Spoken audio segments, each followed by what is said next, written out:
Hello everyone, नमस्ते।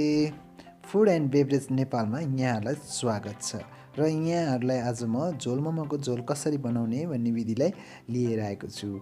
सुरु गरौँ है त। सर्वप्रथम झोल मोमोको लागि हामी यहाँ ससप्यानमा पानी राख्न गइरहेका छौँ र पानी राखिसकेपछि हामीले यहाँ थोरै चिकन क्युबलाई लिएका छौँ। तपाईँ यदि भेजिटेरियन हुनुहुन्छ भने तपाईँले भेज क्युब पनि बजारमा पाउन सक्नुहुन्छ, त्यसलाई युज गर्नुहोला। हामी नुन राख्न गइरहेका छौँ। नुन तपाईँको स्वाद अनुसार पनि राख्न सक्नुहुन्छ। र यहाँ हामीले मोमोमा दिने नर्मल अचारलाई युज गरिरहेका छौँ। तपाईँ देख्न सक्नुहुन्छ यहाँ हामीले मोमोमा दिने अचार राख्न गइरहेका छौँ। यसमा 2-3 डाँडो जति राखौँ।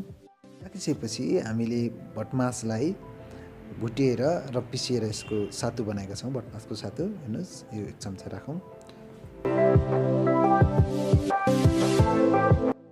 हामी यसमा थोरै पिरोको मात्रा राख्छौँ। यो हर्सस खोर्सानीबाट बनाइएको।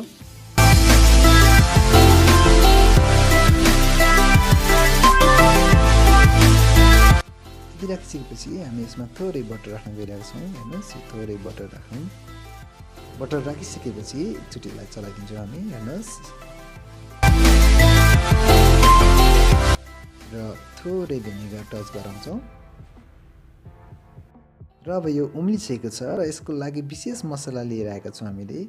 यो जाइफललाई, थोरै जाइफललाई हामी ग्रेडरको सहायताले घोटेर राख्छौँ र यो तयारी भइसकेको छ, तपाईँहरूले देख्न सक्नुहुन्छ। र हामी यसमा थोरै हरियो धनिया राख्छौँ। यसरी तपाईँहरूले झोल मोमोको लागि झोल रेडी गर्न सक्नुहुन्छ। यो एकदमै सरल विधि मानिन्छ। र हामी यहाँ बलमा स्टिम गरिएको मोमो राख्छौँ। हेर्नुहोस्, र मोमो राखिसकेपछि हामीले बलमा माथिबाट झोल राख्छौँ र यसरी हामीले झोल मोमो तयार गर्छौँ। र तपाईँहरूलाई यो भिडियो मन पर्यो भने प्लिज लाइक र सेयर गर्न नभुल्नुहोला। साथै हाम्रो च्यानललाई सब्सक्राइब पनि गर्न नभुल्नुहोला। Thank you.